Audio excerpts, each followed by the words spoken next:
listening to Toronto's new alternative, Indie 88. It's Lana. We are celebrating the release of The Beaches' brand new record, Blame My Ex, out September 15th, and I'm joined by Jordan and Leandra from the band.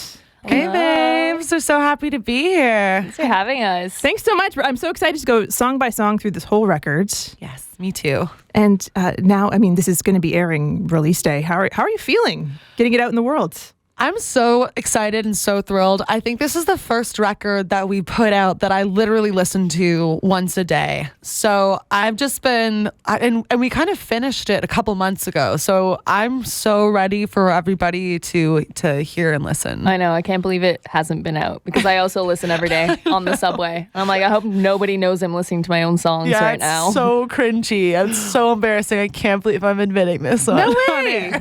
To start everything off, I heard that this is a new era for the Beaches. It's our breakup era. It's our cool girl era. Cool girl era. I don't think we get to be called cool girls if we call ourselves cool girls. It's false confidence. Yeah. I would say it definitely feels like a departure for us. Like, I think among all of the artists in Canada and around the world, like we've been through quite a bit over the last couple of years since our last release. COVID obviously changed a lot of things for us and changed sort of like our strategy to writing and releasing music. We also became independent in between the last two releases. So everything was self-funded for this record, which was scary because, you have a lot on the line, but you also have a lot more freedom. So we got to really be like cognizant of the direction we wanted to go and play around with a bunch of different genres for this record. And we also, got a new manager over this period. So, as we started writing the record, we had sort of an idea of where we wanted to go with it. And then obviously my breakup happened and that sort of shifted the trajectory of like what the songs were going to be about, of course. Originally, was it like, I'm in love, yes. everything's good? And then it was like, new era begins. There are songs where she had said her partner's name and we had to swap those with just like babe or just another word. There's a line in Shower Beer when we get to it. That used to be Brett, can you wash my hair? But now it's babe, can you wash my hair? Now, as we start this record though, however, we have the song for Hot Messes out there. Blame Brett. Yes. So you do actually... You do say his name there. Did you... Is this something do you ask permission? Does he know? Like, obviously he knows now. Yeah, he knows now. No, he knew before. She told him when we were writing it. And he loved it. And he was like, this is what we do. This is our job. I think it's a great song. Exactly. He was very cool about it. Like, I had been on like a very surreal, strange date. I hope this guy isn't listening right now. But I kind of want to know who it is, but don't say. Whatever. I'm not going to out another person anyway. But we'd been on 3 dates and he told me he loved me. And it was just such a shocking feeling because I wasn't really over my ex yet. Mm-hmm. And I kind of wanted to write a song where I'm the bad guy, but I'm apologizing to my future lovers, basically being like, sorry, I'm not going to be very emotionally available for this next relationship. My heart isn't healed yet. LOL, don't blame me, blame Brett. And the alliteration just sort of wrote itself. And we tried other names, but nothing worked. All right. Well, you know what? Let's start off this Your First Listen album premiere special. We're hanging with the Beaches, going track by track through their new album, Blame My Ex. And here's track 1, Blame Brett.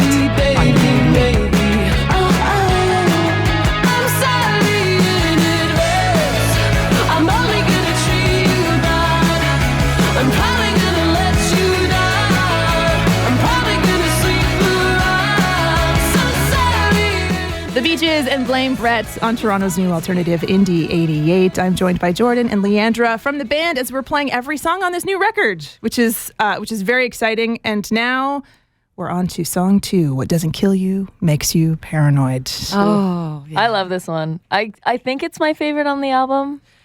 But we'll see as we go. Yeah, I think it might be one of my favorites too. I really am very proud of my vocal performance here. Like this record, one of the reasons I'm so proud of it, other than like the lyrics and like the journey I went on emotionally, is just like the production feels so much more mature than some of our other stuff, and especially like the vocal performances that like Lowell and Gus Van Gogh, our producers, like elicited from me I'm just really proud of it. Like I'd never actually, when I'd sung previous records, it was more about like singing on tune or having like a little bit of character or like a little bit of tongue in cheek. Like I'd never kind of like acted before. Not that like this is acting, but like really, I'd never been that considerate of like expressing emotions through a vocal performance, and I worked really hard to do that, especially on this track, because it's about somebody who's experiencing like social anxiety for the first time and who doesn't know who they are anymore without their partner. And so I felt like the vocals really had to express that message, you know? I feel like this is the first album where you've written solely from your perspective or like mine for one song, whereas for a lot of our other songs, you were doing like storytelling from someone else's point of view.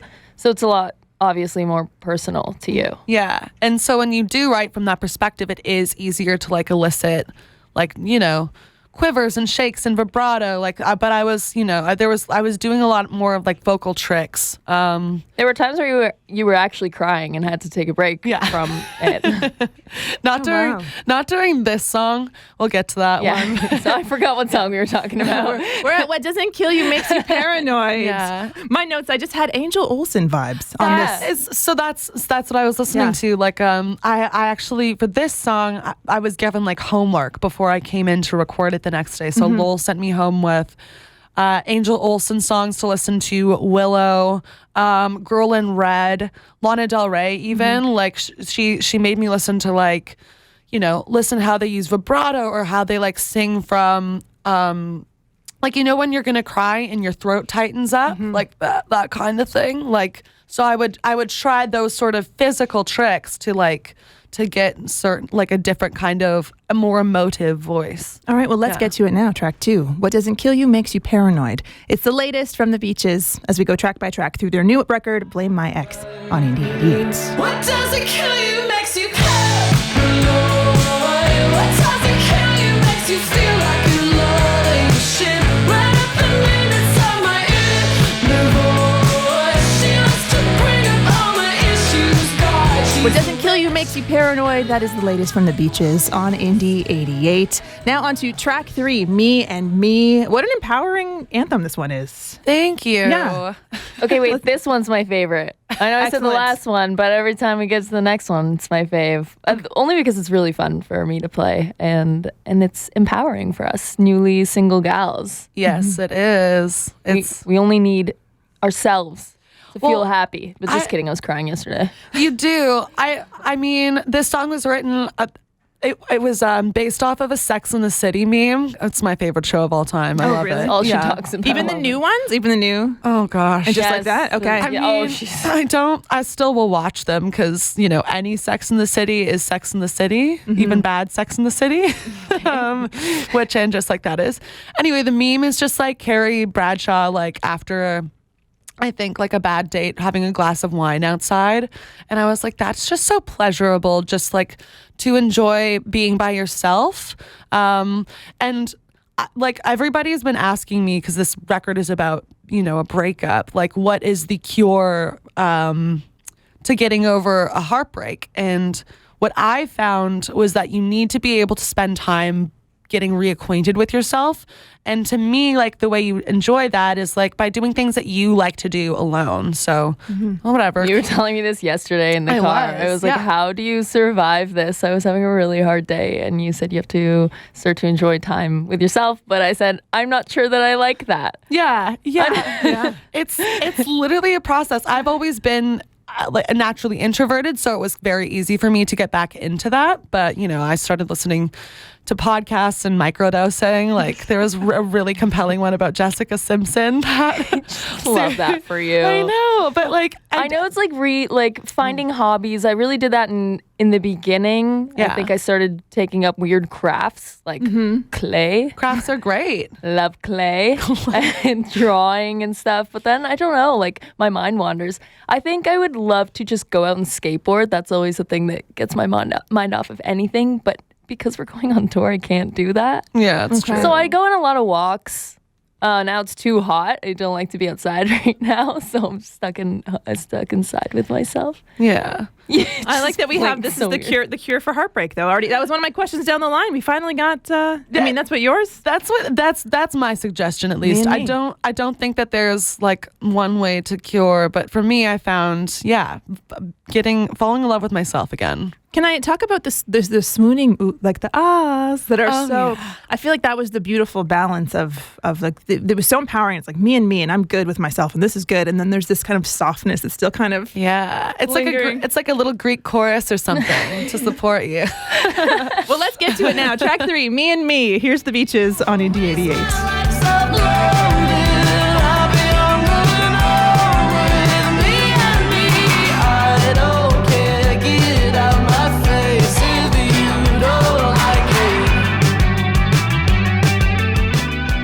Brett, everything is boring. And when I got to this part of the album, I was wondering about sequencing. Because did you want this to soundtrack the cycle of a breakup? Oh, gosh.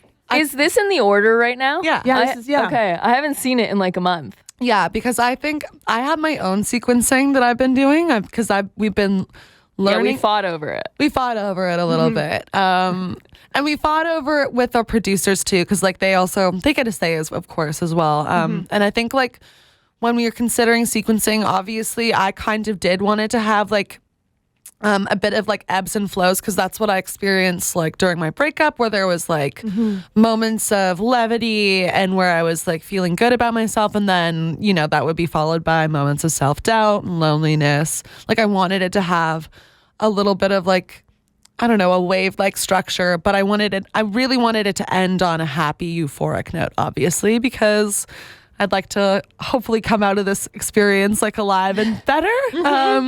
So I did, and like that was the one thing that I made sure was on the record, that it ended on like a positive song. Yeah, you wanted to throw Tree Falls in there really early. I was like, don't make people cry too early on. Oh yeah, I totally cried to that one. Yeah, I cried. I can't even listen to that song. So yeah, it was there was intent behind the sequencing for sure. All right, well, let's get to Everything is Boring. The latest from the Beaches on Indie 88. Wake up and I'm snoring. I think I could die right here, right now.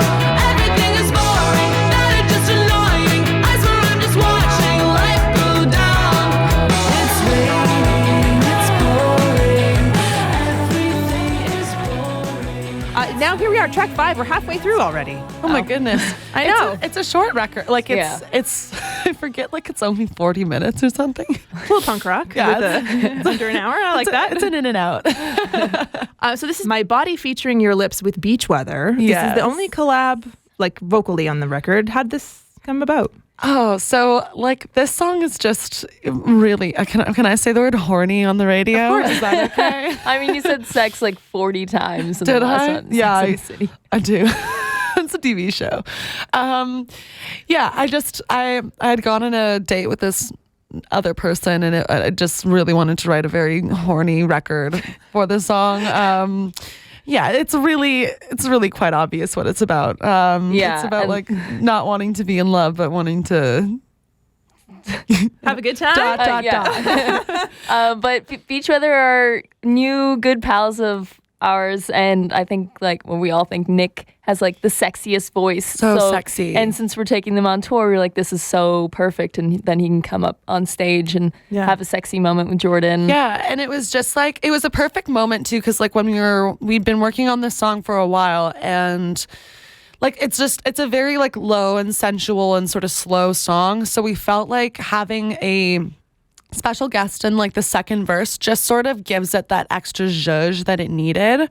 And and we wanted to do something with Nick. Yeah. And so we just kind of were like, do you want to do this like very inappropriate song with us? And he killed it. Also, there's something beautiful about the beaches and beach weather. I mean, come on. It's perfect. Yes. I actually first heard them on Indie 88 with Sex, Drugs, Etc. Yeah. And then we quickly became friends, just being fans over each other. Yeah. So we have you guys to thank for that mashup. Thank you. Amazing. Okay, well let's hear this horny tune. My Body featuring Your Lips with Beach Weather. The latest from the Beaches. Your first listen album premiere. wanna taste your spit. I wanna be your bitch. Leave a mark on my body. And here we are on to track number 6, Kismet. And I wanted to know, do you believe in fate? I do. I do believe that you are in charge of your own life, but I do like to believe that there are those like act of God moments that kind of will throw you into a little bit of a loophole. I don't know. Yeah, I don't think I've started believing it in it until I started dating my ex. Oh yeah. I don't know. She was very into the cosmos and fate, and the universe will kind of bring you to where you need to be. And so I started kind of like leaning into that. And even in this breakup, like there's so many sad moments, but I mean, we're on good terms. And I think we both are like, there's this pull between us. And maybe it's not right now, but if the universe brings us back together, it's meant to be. Oh, that's beautiful. I love that. I have a hard time being friends with exes. I'd like to be like, that chapter's over. It's in the lesbian world. Everybody is still best friends. Okay. By virtue in that it's such like a small community, you kind of have to, you at least have to be around each other. A lot. So yeah. I'm happy that it's feeling better between us now. That's good. When it comes to making this record, did it feel like you had a lot of those kind of fate moments? A lot of those. Sometimes, like, it's interesting. Like, I think like where the fate moments kicked in for me was, I don't know. I had a feeling when I met Brett for the first time, like. I always used to joke around that like I was going to be the one to break his heart. I think I think he actually kicked us off our first number one spot when we had T-shirt be number one for a while. I don't think so. No, it wasn't him. I thought it was. I don't know. Because I thought I thought I always used to like make a joke like, oh, like I'm going to get with him and like break his heart for like kicking me off my number one slot. And and then when we met, I earnestly felt like, and I think he felt the same way, that like, oh, like we're going to be important in each other's lives. And I think that there are those people that you meet, you're like, oh, like you're like, whether it's maybe, I met another girl recently who I was like, oh, like I'm going to be in your wedding, like as a friend or something. Oh, I was like, ooh, what? Oh, no. Okay. Not that we're going to get married, but like, it doesn't always have to be a relationship thing. Sometimes you meet people and you're like, oh, like, this is going to be an important relationship in my life. Like our kids are going to play together, or wow, I don't know. Like that's deep. I don't know. I feel like I have that a lot, and I've just always loved that word too. Like it's just a beautiful word. Kismet. Yeah. Kismet. It's so I kind of have like this note in my phone when I'm not sure what I'm going to write about, where I just like write down words or concepts that I like. And I was in Nashville before my relationship broke up, like just as we were starting to write this record, and was a little hungover. And I was like, I don't know what I'm going to write about today. And then I found that word and kind of came up with the idea and wrote the song in like 3.5 hours. And it's one of my favorites on the record. So, yeah. But I think like before we started writing this album and we had just gotten dropped and our team was kind of switching around and our US agents dropped us, it was like a very dark time for us. And we were like, is this it? Yeah. And we were having meetings with different managers, and some told us like this next thing or body of work you put out has to be the most important. Like this is it. Yeah. Or it's kind of done, which is terrifying. And so we were all super scared, but we like, I don't know, it's kind of kismet that it just worked out. Like this is how it's supposed to be. I was like, we don't have a plan B. Like we didn't go to school after high school. I don't know what to do if I'm not in this I'd be band. working in stunts or something. Sure. Sure. But you're absolutely right, Leandra, because like it's interesting because we did like the thing that this record had to be like our like number one record that we've ever made. And I don't know if it was because of that pressure or because we just had to go through those other experiences in order to get here. Yeah. Like, I just felt like the stars started to align as everyone was dropping us. Then we were meeting these new people, like our new manager, Lori, who just like fell into our lives and things started to feel like they should. Yeah. And the best they have in years. And things are going really well. Yeah. Yeah. Things feel good. I mean, the heartbreak is hard. Every day is a new day. Every day is a roller coaster. But career-wise, it feels really exciting. It does. It feels like we're in a new place. Yeah. Which is really cool. Well, let's get to Kismet now. I keep on running into you.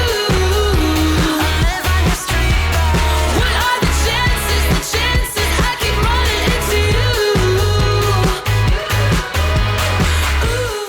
you. So here we are, track 6 with the Beaches. Leandra and Jordan join me, and we are going track by track through this record.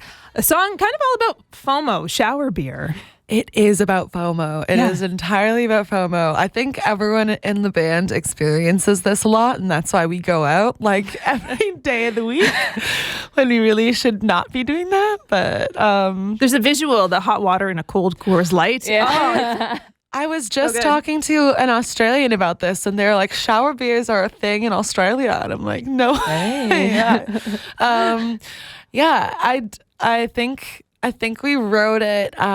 We wrote it pretty early on in the process. I wrote it before the record, before my breakup. Before my breakup. Yeah. This is where Brett's name was also in the bridge. Yeah. It was Brett, can you wash my hair? But now it's Babe, can you wash my hair? I think we changed it from Bud Light to Coors Light too. Yeah, because we were like, wait, our favorite beer is Coors Light. Yeah. Let's try to also get a sponsorship. It's also Dave Grohl's favorite beer. It's a good beer. I also think it's Nick Jonas's favorite beer. Yeah, Nick Jonas. You know, it's like got a low caloric intake for the people with diabetes. So it's carbs. It's carbs. Oh, carbs. Yeah. I'm imagining the ad campaign now. Just you, Nick Jonas, Dave Grohl. Cheers. It's actually In a shower. It could be a shower moment. I've been trying in a friendly way. Friendly shower. A friendly shower. Just all of us. I take that back. It came out and I was like, nope, take it back. No, that's like my 13-year-old fantasy. You could be in like a gym locker room shower, like with our clothes on, and like just like we can't even speak properly because there's so much water coming out. Anyway, let's get back now. Yeah, let's get back to the song here. Shower beer. Okay, I wanted. Can I go over my little nerdy notes? Go here? for Absolutely. Because I was wondering if you're really into 80s music or if that was really inspirational. Because I feel there's some Go-Go's-esque drums. The guitars have like a shimmery Smiths vibe to them. There's a Joy Division bass line coming up a little bit. Joy Division was a big influence for the bass lines. You nailed it too. Yeah. Like because the record felt like so happy, sad to me, like that there's happy moments and sad moments, like in each of the songs really. Like I really wanted that to be reflected in the sonics, and like new wave music to me and like 80s music is like the perfect period for like happy, sad music. The Cure. New Order. Yeah. I just think even if a song is incredibly sad, I would take that and write a very sparkly or shoegazy kind of guitar line. Yeah. So it's like you're kind of bopping along to this, but then if you listen to the lyrics, you're like, oh, this is incredibly sad. Yeah, but I'm having a good time. But I think the chorus for Shower Beer is definitely like super Go-Go's, especially with the harmonies, and we wanted a couple songs that you could like play on a drive home with your girlfriends, and to me this is like the one for the girls. It's very for the girls. Very Vacation by the Go-Go's, I think. All right, well, let's get to it. Because I'm feeling I have FOMO now about not playing the track soon enough. Yeah. Here's Shower Beer by the Beaches on Indie 88.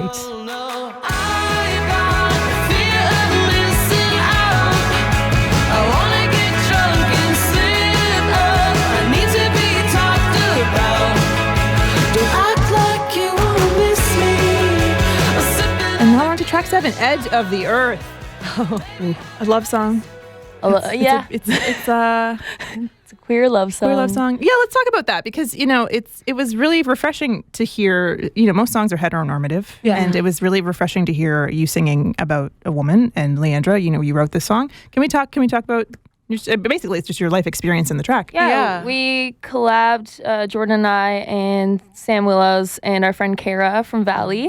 And I just felt like on our last tour, we were doing like VIP meet and greets and questions every day. And one of the questions that kept popping up was like, when are you going to write a queer song now that you're out? Because I had come out in COVID. Yeah. And it got us thinking. It was like,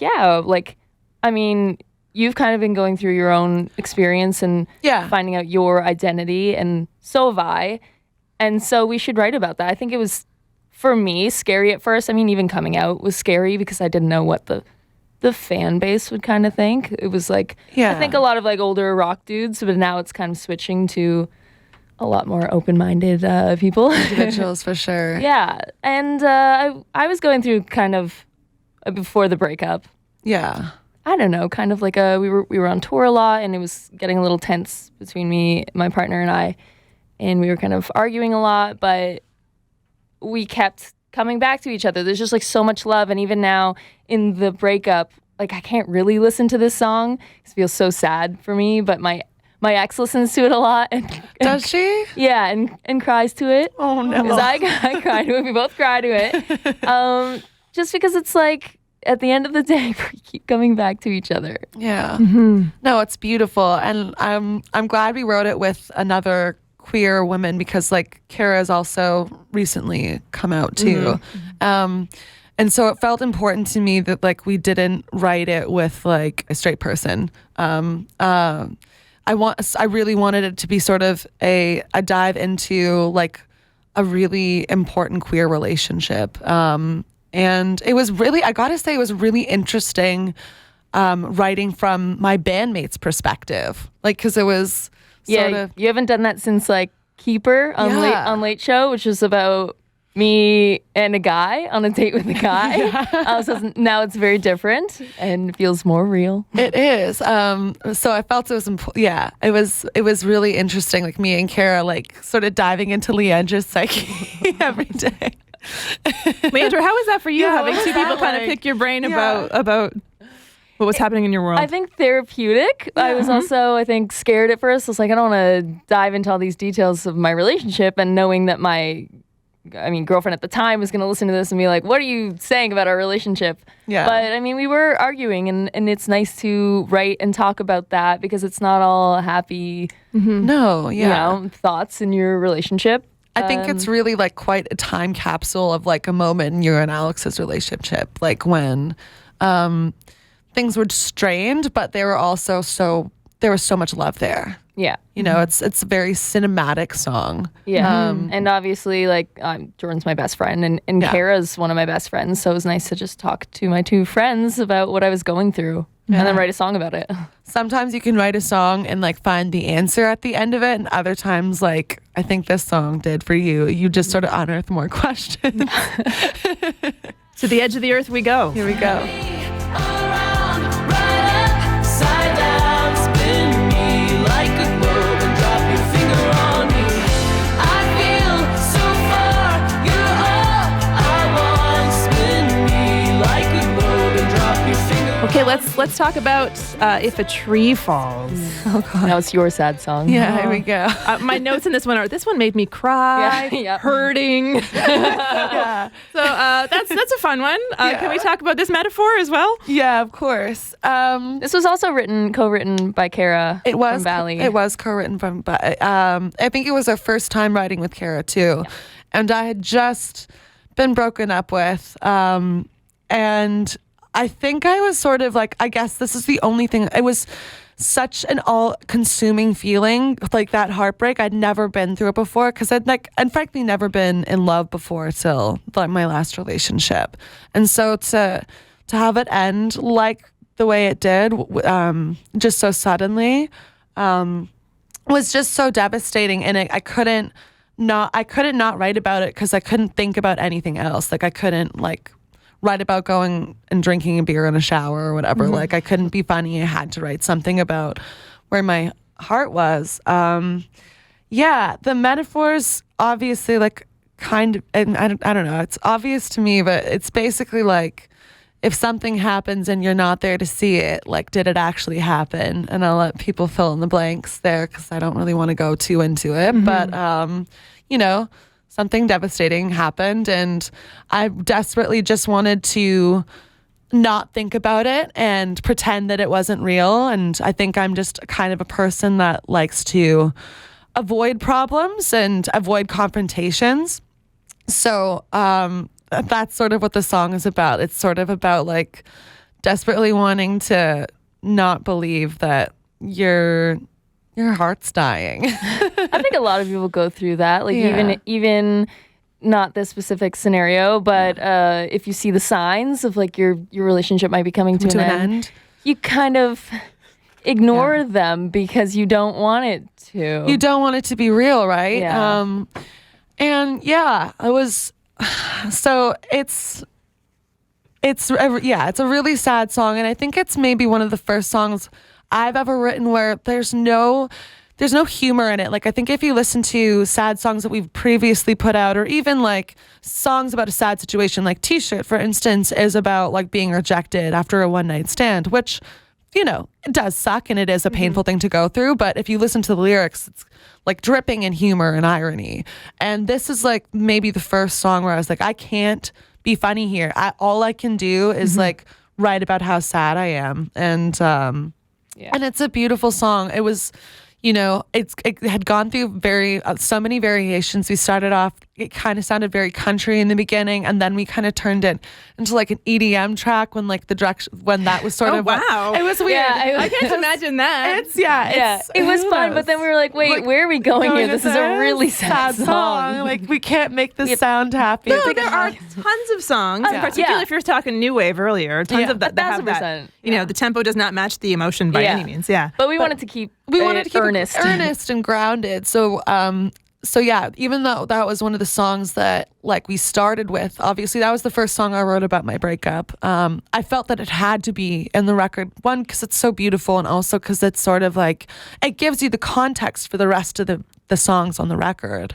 That's why I wanted to originally put it first, but I do agree now, like if that's what it's starting off with, I think it would have been like maybe too emotional. As you play these songs live, you know, do you think it's going to be hard to detach from the feelings about the deep ones, or? This is such a good question, because I was really worried about it with this one. Like, I still I was crying when I was singing this record. Like when I sang it, like when I wrote it, I was okay because it was sort of like me therapizing myself. I don't know if that's a word. We'll take it. We'll take it. But then when I had to actually convey the feeling of like loss in my lyrics, you know, I wrote little notes for myself. Like I wrote, "I still love Brett," like all over the studio, so that I would just look at that and place myself back in that feeling. We would go in and cross it out and say no. To re-traumatize myself, because you have to be earnestly put back in that spot to convey like the real sadness. But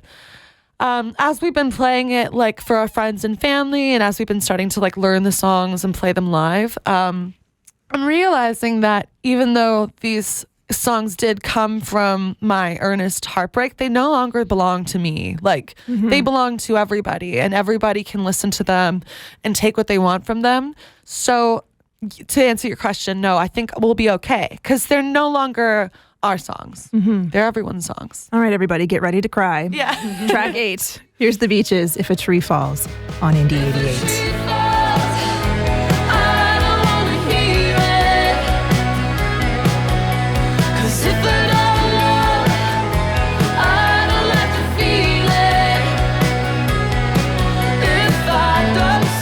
Now time to get to Cigarette. I know, Leandra, we were talking about that Joy Division kind of bass vibe earlier. This one, to me, I was like, this is so good. And then again, you have that elation you were talking about, wrapping things up.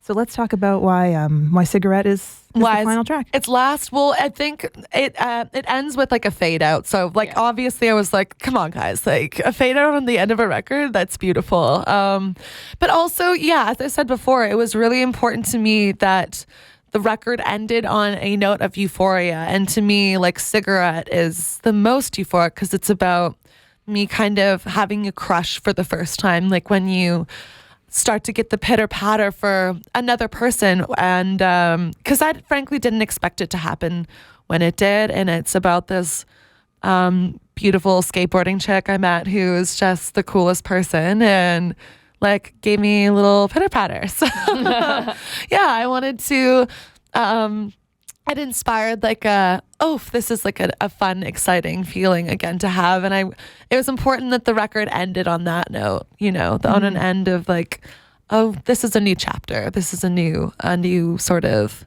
There's hope for me yet. There's hope for me, and there's hope for us all yet. Yes. Absolutely. After you go through your odyssey of heartbreak, you get to go and be happy on an island or whatever. I don't Yeah. know. Well, I think one of the best distractions, not to force yourself out in the dating world, but getting over heartbreak is just trying to have fun again with other people, even if Yeah. it's just like little friendship dates, like going out and just feeling excited. If there's a crush, like go hang out with that crush. I don't know. It doesn't have to be serious, but it helps you feel It excited does.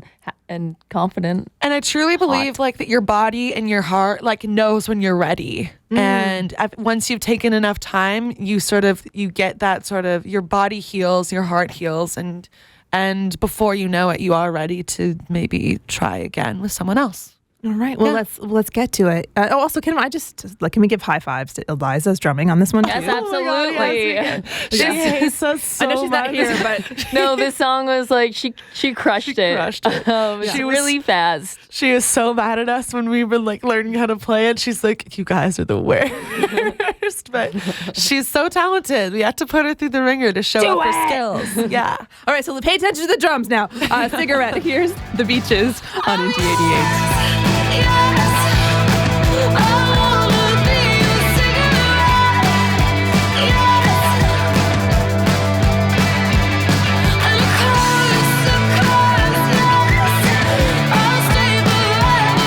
And here we are. We're at the end. That was it. Track 10, Cigarette. Stephanie. Stephanie, thank you so much for taking the time. We really appreciate it. Thank you for having us. This is kind of a dream. I listen to these segments all the time. Was Metrican doing one once? Or I believe so. Yeah. I mean, we've done so many. Yeah, Yes. I love- Formentera. We went to Formentera. I Oh think. God. I love hearing her voice on the radio, especially her talking voice. but I love listening Love to these, her. and my parents are going to be so stoked to hear this one.